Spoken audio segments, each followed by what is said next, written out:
Good morning बच्चों। आज के इस वीडियो में हम पाठ 22 जो कि विराम चिन्ह है पढ़ेंगे। सबसे पहले बच्चों आपको ये जानना जरूरी है कि विराम का अर्थ होता क्या है।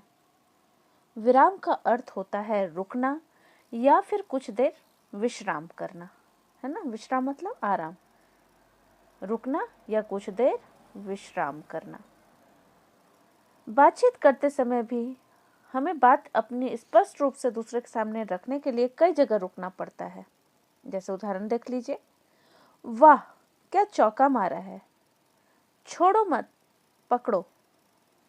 ठीक है, वाक्यों में प्रयुक्त ये जो चिन्ह आपको दिखाई दे रहे हैं, विस्मयादिबोधक, पूर्ण विराम, अल्प विराम, ये सब जो चिन्ह होते हैं ये सब क्या कहलाते हैं? विराम चिन्ह कहलाते हैं। ये इन वाक्यों के भाव को और अर्थ को पूरी तरह से स्पष्ट कर देते हैं और हमें अपनी बात को समझाने में दूसरों को दिक्कत नहीं होती। आपके सामने ये जो उदाहरण दिया हुआ है, छोड़ो मत पकड़ो, आप इसी को ध्यान से देखिए। ये जो अल्प विराम है, छोड़ो मत के बाद लगाया गया है। अगर इस अल्प विराम को हमने छोड़ो के बाद लगा दिया, ठीक है, तब हम उसको कैसे पढ़ेंगे? छोड़ो मत पकड़ो, अर्थ एकदम से बदल गया, छोड़ो मत पकड़ो। ठीक है, लेकिन जैसे कि आपको ये दिया हुआ है पहले से ही, तो हम इसका उच्चारण कैसे करेंगे? छोड़ो मत पकड़ो। तो यहाँ इसका अर्थ जो है वो बदल गया कि यहाँ छोड़ना नहीं है, पकड़ना है। तो आपने देखा कि किसी एक छोटे से अल्प विराम के प्रयोग से, इधर उधर करने से उसका अर्थ जो है वाक्य का एकदम परिवर्तित हो जाता है। तो विराम चिन्ह का भाषा को स्पष्ट करने में अलग ही महत्व है। तो आइए हम विराम चिन्ह के बारे में समझते हैं। आगे पढ़ने से पहले देखिए हम इसकी परिभाषा क्या दे सकते हैं विराम चिन्ह के। वाक्य बोलते या लिखते समय रुकने के लिए जो प्रयुक्त चिन्हों को विराम चिन्ह कहते हैं। प्रयुक्त मतलब जो चिन्ह उपयोग किए जाते हैं वाक्य को बोलते लिखते समय रुकने के लिए, हम जिन चिन्हों का इस्तेमाल करते हैं वही हमारे विराम चिन्ह कहलाते हैं।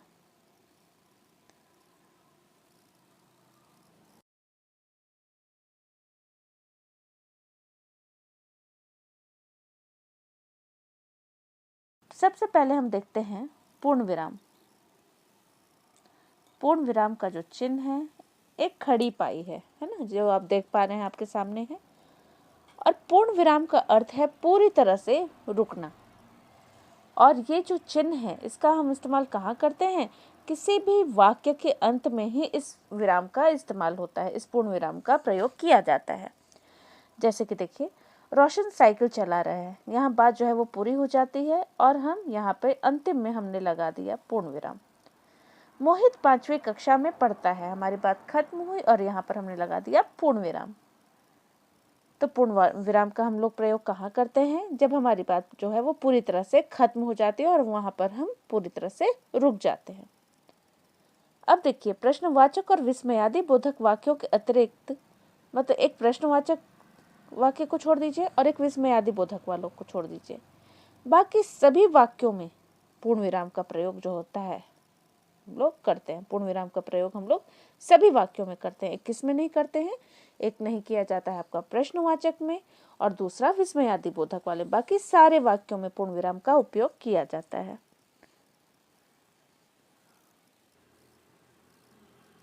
आगे देखिए बच्चों, दूसरा हमारा जो विराम चिन्ह है जिसके बारे में हम पढ़ रहे हैं, अल्प विराम।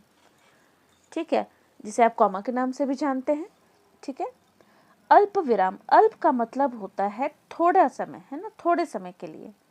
विराम मतलब रुकना। तो जब हम थोड़े समय के लिए, अल्प विराम अर्थात कम समय के लिए रुकना, तो वाक्य में कम समय के लिए रुकने के लिए हम इस चिन्ह का प्रयोग करते हैं, अल्प विराम का। इसका क्या नाम है? अल्प विराम। अल्प विराम का प्रयोग बहुत सारी स्थितियों में, अलग अलग स्थितियों में हम लोग देखते हैं उसको। जैसे वाक्य में आए एक जैसे शब्दों को अलग करने के लिए। जैसे कोई वाक्य है और उसमें एक जैसे शब्द लगातार आ रहे हैं। ठीक है, आपके सामने एक उदाहरण है, राजू, संदीप और छवि होली खेल रहे हैं। अब ये लगातार बच्चों के नाम एक साथ आ रहे थे, जैसे राजू, संदीप, है ना। तो यहाँ पे इन दोनों को अलग अलग करने के लिए हमने अल्प विराम बीच में इनके लगा दिया। यहाँ देखिए लगा हुआ है ना। इनको अलग अलग दिखाने के लिए हमने अल्प विराम का प्रयोग कर लिया। एक और हम आपको बताते हैं उदाहरण। पिताजी बाजार से सेब, संतरा, केला लेकर आए। तो अब ये लगातार फल के नाम आएंगे, तो हमें वहां पर क्या लगा देना होगा, अल्प विराम लगा देना होगा।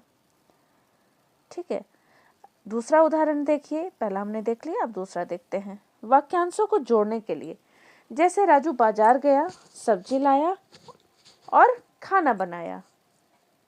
ठीक है, यहाँ राजू बाजार गया, वाक्यांश मतलब वाक्य के छोटे छोटे भाग, वाक्यों का अंश, अंश मतलब भाग। तो एक ये छोटा सा वाक्यांश है, राजू बाजार गया। दूसरा है सब्जी लाया और खाना बनाया, है ना। तो यहाँ पे आपने अल्प विराम को लगा दिया, तो यहाँ पे ये अलग अलग हमको दिख गए। तो हमने दो विराम चिन्ह पढ़े। पहला पढ़ा हमने पूर्ण विराम और दूसरा हमने पढ़ लिया अल्प विराम। आगे देखते हैं बच्चों। अगला मतलब विराम चिन्ह देखने से पहले दो परिस्थिति और देख लीजिए जहां अल्प विराम का प्रयोग किया जाता है ना। तो देखिए, एक स्थिति है उद्धरण चिन्ह से पहले, जैसे नेताजी सुभाष चंद्र बोस ने कहा, तुम मुझे खून दो मैं तुम्हें आजादी दूंगा। बेटा ये लाइन आप लोग अपनी बुक में देख लीजिए। नेताजी सुभाष चंद्र बोस ने कहा, यहाँ पे आ जाता है अल्प विराम। उसके बाद ही हम किसी की कही गई बात को उद्धरण चिन्ह के अंदर लिखते हैं। उस बात को शुरू करने से पहले हमें अल्प विराम का प्रयोग करना पड़ता है। यहाँ देखिए, संबोधन या हाँ नहीं से पहले, जैसे हाँ मैं आ रहा हूँ। ठीक है, तो यहाँ हमने लगा दिया अल्प विराम।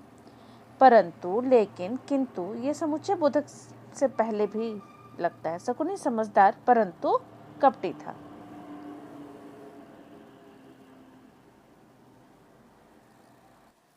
यहाँ देखिए, शकुनी समझदार था। समझदार के बाद यहाँ आपको दिख नहीं रहा बेटा, था यहाँ अल्प विराम परंतु कपटी था। तो हमने देखा कि अल्प विराम चार परिस्थिति मुख्य है जिसमें इस्तेमाल होता है।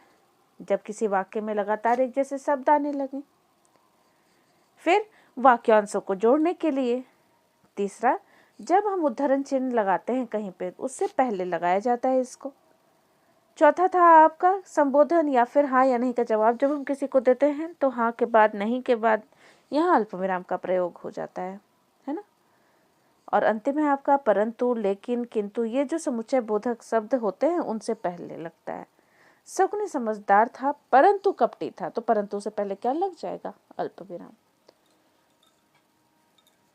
आइए अब हम देखते हैं अगला विराम चिन्ह, प्रश्न सूचक चिन्ह। ठीक है, प्रश्न सूचक चिन्ह का चिन्ह है, देखिए क्वेश्चन मार्क जैसे आप बोलते हैं ना, तो वही है प्रश्न सूचक चिन्ह।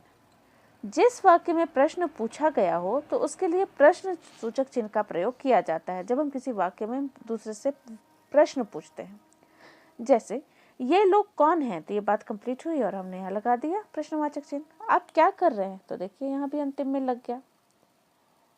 तो आपको ध्यान रखना है कि जब हम किसी से प्रश्न पूछते हैं तो वहां पे हमें क्या लगाना पड़ता है, प्रश्न सूचक चिन्ह।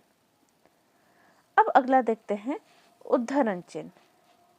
बेटा ये दो प्रकार के होते हैं। एक होता है एक हरा, मतलब जहां पर एक एक उद्धरण चिन्ह का इस्तेमाल किया गया है, आप देख रहे हैं। और दूसरा है दोहरा उद्धरण चिन्ह, देखिए यहाँ डबल इन्वर्टेड कॉमा जिसको बोला जाता है ना। तो समझिए इसको, एक हरा उद्धरण चिन्ह का कहाँ प्रयोग होता है, इसका प्रयोग होता है किसी अक्षर, शब्द या किसी नाम को लिखने के लिए किया जाता है। ठीक है, उदाहरण देखिए यहाँ, कल सभी सच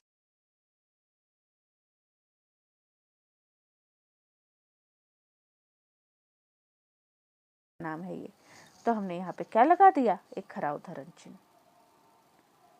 ये आपका उदाहरण था, उदाहरण के माध्यम से आप समझ गए होंगे। आइए आगे देखते हैं दूसरा दोहरा उदाहरण चिन्ह का कहाँ प्रयोग किया जाता है।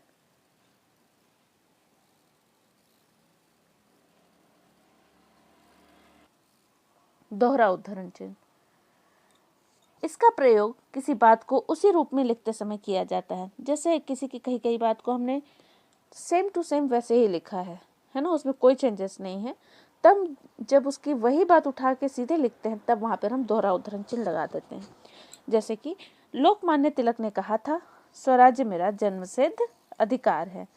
तो यहाँ तक लिखा हमने पीछे पढ़ा कि यहाँ पर अल्प विराम लग जाता है हमेशा दोहरे उद्धरण चिन्ह से पहले या इकहरे से।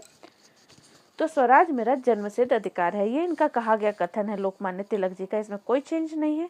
तो उनकी बात जब हमने लिखी तो हमने यहाँ पर दे देखिए दोहरा उद्धरण चिन्ह का इस्तेमाल कर लिया। आगे देखते हैं विस्मयादि बोधक चिन्ह। विस्मयादि बोधक चिन्ह देखिए कैसा है।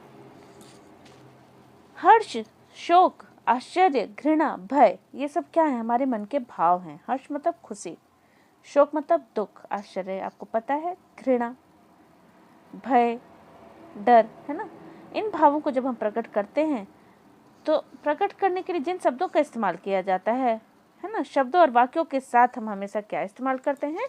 विस्मयादि बोधक चिन्ह का प्रयोग करते हैं। जैसे देखो, आहा कितने सुंदर फूल है, हमारी खुशी यहाँ पे दिखाई गई तो आहा के बाद हमने यहाँ पे विस्मयादि बोधक लगा दिया। छी बहुत गंदगी है, यहाँ हमने घृणा दिखाई तो इसके बाद हमने विस्मयादि बोधक का चिन्ह लगा दिया, है ना। तो विस्मयादि बोधक चिन्ह जो है हमारे मन के भावों को दर्शाने वाले शुद्ध शब्द हैं, वाक्य उनके साथ लगते हैं। ठीक है, आगे देखते हैं हम योजक चिन्ह। आइए देखते हैं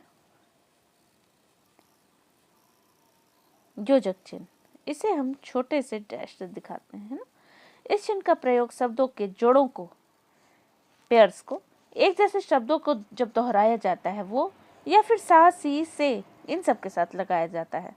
जैसे सुख दुख, बात बात पर, लाल सा, है ना। तो ऐसी जगहों पर लगाया जाता है योजक चिन्ह। सुख दुख क्या है? जोड़े वाले शब्द हो गए। बात बात पर, अब देखो एक ही शब्द को बार बार रिपीट किया गया, बात बात, तो यहाँ लगा दिया गया बीच में। अब लाल सा, तो जैसे सा, सी इसके साथ लगाया जाता है तो यहाँ पे योजक चिन्ह लग गया। अब आपको हम बता रहे हैं लाघव चिन्ह। लाघव चिन्ह क्या है? इसको इस प्रकार से लिखा जाता है, छोटा सा सर्कल, है ना। इसका हम प्रयोग कहाँ करते हैं?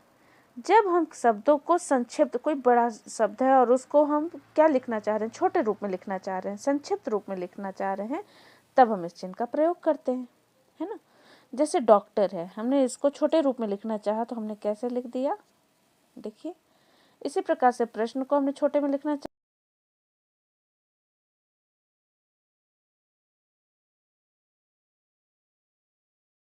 शब्द को छोटे रूप में लिखने के लिए किया जाता है।